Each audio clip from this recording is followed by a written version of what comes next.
This story took place in Sylhet, Bangladesh, and was experienced by my uncle, who was around 20 at the time. My uncle and 4 of my other cousins went on a fishing trip, and by the time they started making their way back to the village, it was getting dark.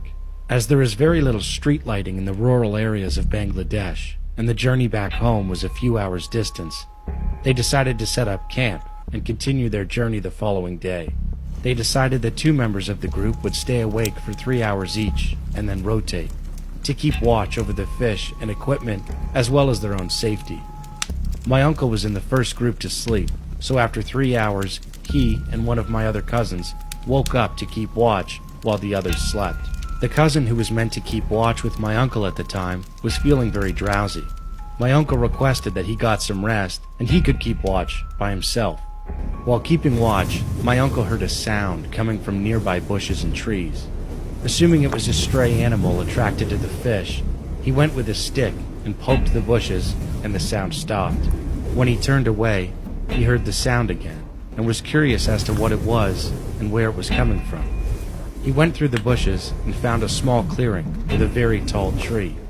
On further observation, my uncle noticed a figure of a woman sitting at the top of the tree. She had long, dark hair, which cascaded all the way down to the bottom of the trunk. She had pale skin and was of a thin build.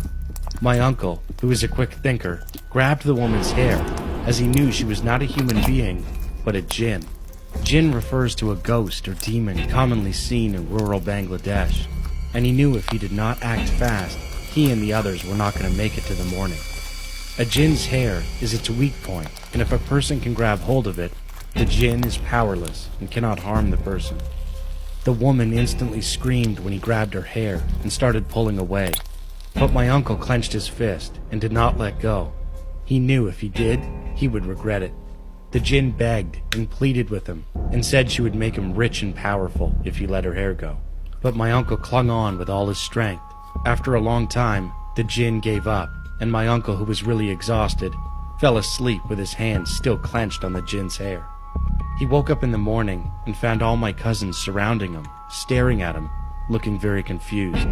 When he looked up at them and asked why they were surrounding him, they pointed at his hand.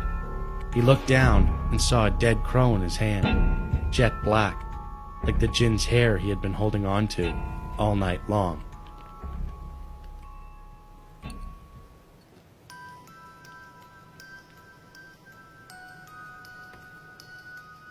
This story took place a few years ago when I was working at my old job in London, England. I was a manager there, and the company I worked for helped people gain skills and find employment. A woman came into the office, and the receptionist had her fill out the application form to complete the course. Part of the registration was made up of an initial assessment on the computer, which would determine the level the person was working at, so we could see their strengths and weaknesses. The woman was sat at the computer, staring at a blank screen for a long time, and it was getting late. As the office was closing shortly, the receptionist asked the woman if she is happy to come back at a later date to finish the assessment. The woman did not respond and continued to stare at the blank computer screen.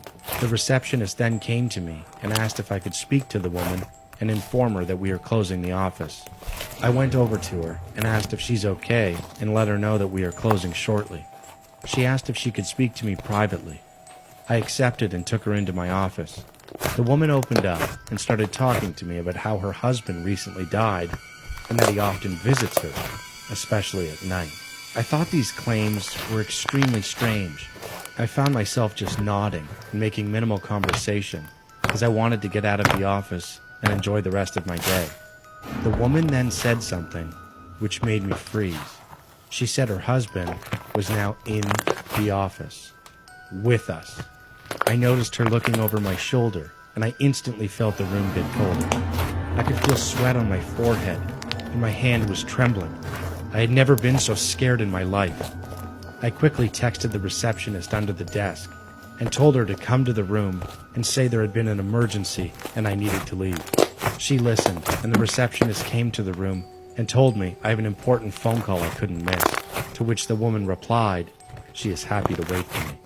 I told her the office is now closed and we need to leave the building as the cleaners need to come and do their job. She finally left the office, taking the coldness with her. I went to security and informed him to never let her back in if she was ever to come back. But she never did, and I never saw her again.